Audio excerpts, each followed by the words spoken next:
Hello everyone, and welcome to another Paint with Nate episode on Rage Against the Dice. Today I'm going to do the musket and other silver bits. Now, the keen-eyed amongst you will notice that I've jumped ahead a bit, and I've already painted all the stock on the musket. And the reason I've done that is because I painted exactly the same way as the base. Exact same technique. So if you go back to part one, if you've not seen that, I painted the exact same way. So I'm save repeating myself and you going, well, we already know this. You do. So there it is. Um, yep, I do all the wood kind of the same way on these guys. So it's one, I think it looks good, and two, it's a bit of a shorthand for wood. Right, so I'm going to get on with the metal bits. For that, I'm using Citadel chainmail. Army Painter do the identical paint, which I believe they also call chainmail. So I'm going to get straight in here, and I'll start with the powder horn. If so.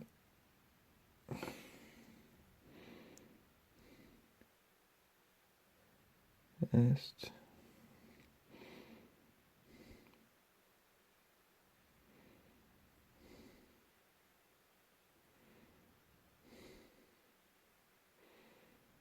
I usually do, you notice how this is quite late in the day. I always do metallics near the end. I just find it a bit easier that way because I noticed a lot of acrylics don't like being painted over top of metallics. And since I tend not to do a lot of metallics on models, it makes sense to wait because it's one of the last details. So, go.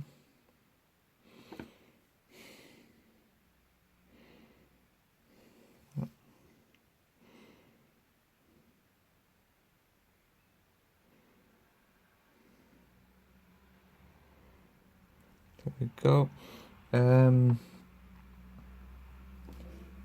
As with several of the paints, this actual silver I've thinned with medium. I've straightened the pot because I find silver's tends to be a bit too well. Kind of metallics. This being chainmail, not silver, but kind of a silvery metallic. It I find it's a bit thick out of the pot, and it's though it covers pretty well, it starts to clag up on the brush pretty quick. So I'll recommend thinning it down a little bit just to keep the flow. And as I'm batch painting these, and you guys are just seeing the one, I wash the brush between each model because it gets too thick. So moving on to a barrel now, which is the absolute nightmare because I've got to paint in a long straight line. But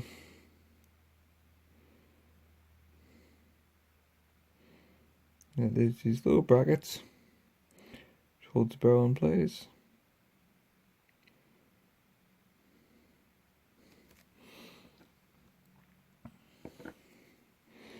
As you notice as well, I only get a little bit of paint on the brush. Just because I'm trying to be very precise now. I don't want to have to go back and paint anything over. I really, I'm getting, when you get into the end of a paint job and you can kind of see the finish line, you don't want to be having to go back and redo previous work. So that's why I'm being extra careful.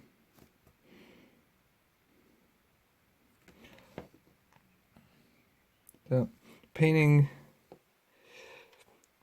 the stock in the same way as I did the base with the Army Painter Dark Tone, it ends up where the barrel meets the stock, you get a nice definitive line, which is great for when you're painting, so you know where to go to.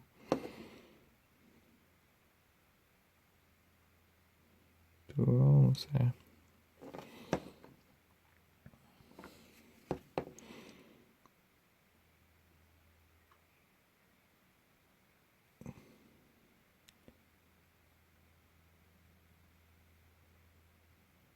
I must say, of all the parts of this model, the paint, it is this bit I enjoy the least. Not because I've got anything against it, but mainly because I can't use my usual technique to steady my hands, which you probably notice what I do when I paint typically is I press my hands together. But because of the angle, I can't do that. So I rest both my hands on the table, which basically best I find this is a good way to steady your hands, because you've only got to then worry about any sort of unsteadiness in your fingers rather than, you know, your arms.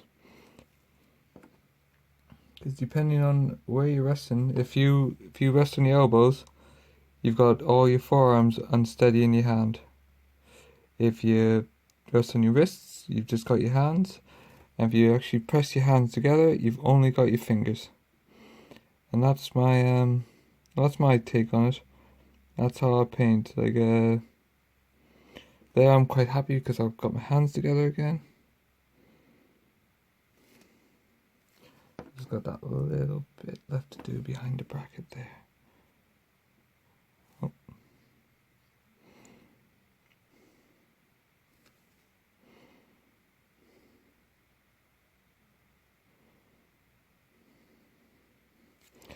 There we go. So I'm gonna give that some time to dry, and now I'll come back, give it an ink wash, and then we'll move on to the match cord, which for this guy he's holding in his hand. Okay. Right, metallic's all dry, so let's get inking. For this, I'm going to use Citadel non-oil, just because it goes really nice over the silver, well, chainmail I should say. So just gonna apply that. Not go crazy, but just gives everything a nice definition. It takes the luster off it. You know, because I don't want it to look too bright. You know, since we're trying to, you know, do historicals here, I don't want it looking like, you know, the chromed musket barrels. So there we go. Just there, make sure it's nice and even. And that's that for that. See, it'll sit nicely. It'll just be pulled around his fingers there. I'll just dab that away. Drinking more ink. There we go. So last but not least, fly straight on to doing the match cord. And for this, I'm going to be using Dark Flesh by Vallejo, or what used to be old GW Bronze Flesh. I just need a teeny tiny bit of this. We're doing the one. And this may be what match cord looks like, it might not be. I honestly don't really know, because match cord to me just looks like rope. So I tend to paint in a ropey kind of color. I also do it this color because well, I'll be honest, it looks good. I think it looks good. So just quick there.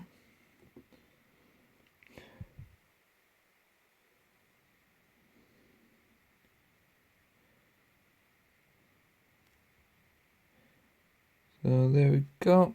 You see it's base coat for that.